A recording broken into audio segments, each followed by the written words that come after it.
여러분, 불과 2년 뒤면요, 우리가 매일같이 이용하는 대한민국의 공공 서비스가 AI 때문에 완전히 달라진다고 합니다. 이건 뭐 그냥 조금 좋아지는 수준이 아니고요. 아예 행정의 판 자체가 바뀌는 그런 거대한 전환이라고 할 수 있습니다. 자, 그 계획이 도대체 뭔지 지금부터 한번 제대로 들여다보겠습니다. 바로 이 숫자, 9조 9천억 원. 이게 뭘 의미할까요? 이게 바로 2026년 딱 1년 동안 정부가 AI에 쏟아붓기로 한 예산입니다. 9조 9천억. 와, 진짜 어마어마한 돈이죠. 근데 여기서 진짜 놀라운 건요. 액수보다도 바로 이 증가 속도예요. 아니, 1년 만에 예산을 3배나 늘린다? 이건 뭐 정부가 이거 진짜 중요하구나. 빨리 해야겠다라고 생각하고 있다는 걸 아주 그냥 명확하게 보여주는 거죠.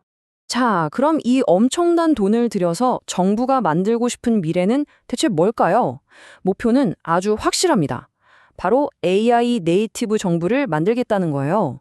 이게 무슨 말이냐면 마치 요즘 세대가 태어날 때부터 스마트폰을 쓰는 것처럼 정부도 아예 처음부터 AI를 쓰는 게 당연한 그런 상태로 만들겠다는 거죠. 행정의 OS 자체를 AI로 바꾸겠다. 정말 담대한 계획 아닌가요? 그리고 그 담대한 계획의 구체적인 설계도가 바로 이겁니다. 대한민국 인공지능 행동계획이라는 건데요. 뭐 인프라, 산업, 국방 이런 큰 분야는 물론이고요. 오늘 우리가 집중해서 볼 우리 생활과 아주 밀접한 이 공공 서비스까지 북바 시스템 전체를 AI 중심으로 싹 다 뜯어 고치겠다는 그런 마스터 플랜인 셈이죠. 근데 뭐 국가 계획이다, 마스터 플랜이다 하니까 너무 거창하게만 들리시죠? 자, 그럼 박태용 위원장의 이 말을 한번 들어보세요. 공무원들이 AI 비서를 갖게 된다. 그 비서가 밤새도록 일을 할 것이다. 와, 좀 확 와닿지 않으세요? 모든 공무원한테 AI 비서가 생긴다는 거예요. 이 비서가 얼마나 똑똑하냐면 담당 공무원이 퇴근하고 집에 가도 밤새 혼자서 과거 자료를 싹 다 뒤져서 비슷한 사업은 없었는지, 혹시 다른 부서에서 똑같은 일을 하고 있진 않은지 이런 걸 다 체크해 준다는 거죠. 자, 그래서 2026년부터 우리 일상이 구체적으로 어떻게 바뀌느냐? 바로 이런 것들입니다. AI가 여기저기 흩어진 데이터를 막 분석해서 진짜 도움이 필요한데 목소리를 못 내는 분들을 먼저 찾아내서 지원해 주는 거예요. 또 전세 사기 같은 거 막기 위해서 등기부등본, 실거래가 이런 복잡한 시스템을 하나로 싹 묶어서 위험 신호를 미리 알려주고요. 심지어 화재나 짙은 안개 같은 재난도 훨씬 더 정확하게 예측하고 머리 아픈 세금 문제나 오래 걸리던 특허 심사도 확 빨라진다는 겁니다. 정말 우리 생활 곳곳이 바뀌는 거죠. 와, 듣기만 해도 정말 편리하고 효율적인 미래가 펼쳐질 것 같죠? 그런데 말이죠. 우리가 이 장밋빛 미래로 직행하기 전에 반드시 한번 멈춰서 생각해 봐야 할 게 있습니다. 동전의 양면처럼 이렇게 강력한 기술에는 생각지도 못한 그림자가 따라오기 마련이거든요. 자, 이걸 한번 비교해 볼까요? 우리가 흔히 쓰는 민간 AI랑 공공 AI가 어떻게 다른지.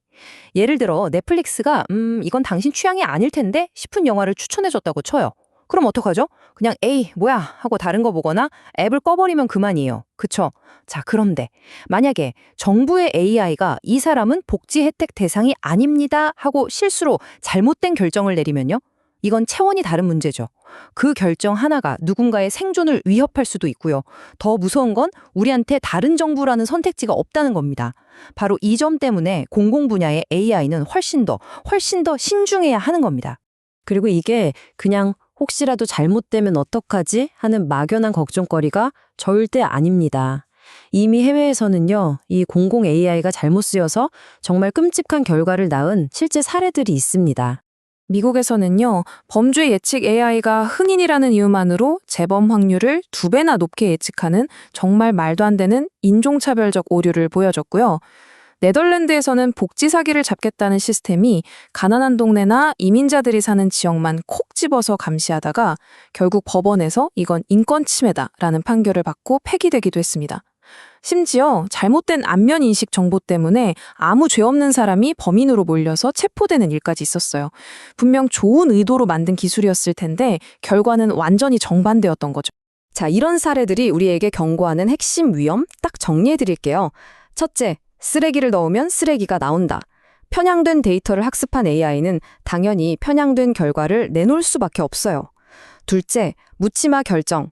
AI가 왜 그런 판단을 했는지 설명을 못하는 블랙박스가 되어버리면 우린 억울해도 이의를 제기할 방법조차 찾기 힘들어집니다. 그리고 마지막으로 가장 중요한 건데요. 효율성이라는 이름 아래 공정함, 평등, 인간의 존엄성 같은 우리가 절대 놓쳐서는 안 될 가치들을 잃어버릴 수 있다는 겁니다. 그럼 어떡하죠? 이렇게 위험하니까 AI를 아예 쓰지 말아야 할까요? 에이, 그건 아니죠. 이미 여기까지 온 기술을 안 쓸 수는 없잖아요. 중요한 건 문제점을 알았으니 이제 이걸 막을 수 있는 안전장치를 튼튼하게 만드는 겁니다. 그리고 그 안전장치의 핵심, 그 열쇠가 바로 AI 거버넌스입니다. AI 거버넌스, 말이 좀 어렵죠? 아주 쉽게 비유해 볼게요.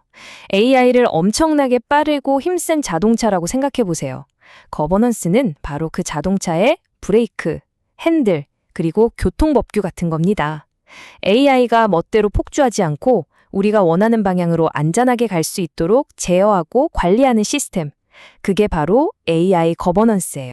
특히나 우리 모두에게 영향을 미치는 공공 AI의 거버넌스는요, 훨씬 더 깐깐하고 촘촘해야 합니다. 첫째, 데이터. 그냥 안전하게 보고만 하는 게 아니라 데이터 자체가 특정 계층에 쏠려 있지는 않은지, 공평한 데이터인지부터 따져봐야 하고요. 둘째, 알고리즘. AI가 알아서 했어요가 아니라 왜 그런 결정을 내렸는지 투명하게 설명할 수 있어야 합니다. 셋째, 윤리. 단순히 나쁜 짓 안 할게가 아니라 어떻게 하면 더 좋은 세상을 만들까를 적극적으로 고민해야 하고요. 넷째, 규제. 그냥 법만 지키는 걸 넘어서 우리 헌법이 보장하는 기본권을 지키는 방향이어야 합니다. 마지막으로 책임. 만약에 AI가 사고를 쳤을 때 누가 어떻게 책임질 거냐? 이 문제도 처음부터 확실히 정해둬야 한다는 거죠. 결국 AI의 미래는요, 어딘가에 딱 정해져 있는 게 아닙니다. 우리가 어떤 원칙을 세우고 어떤 청사진을 그리느냐에 따라서 그 모습은 정말 천차만별로 달라질 거예요. 미래는 오는 게 아니라 우리가 만드는 거니까요. 바로 이 지점에서 박태웅 위원장의 이 말이 정말 큰 울림을 줍니다. 사람들은 AI를 천재지변처럼 생각하는 경향이 있는데 AI는 우리가 만들어가는 겁니다.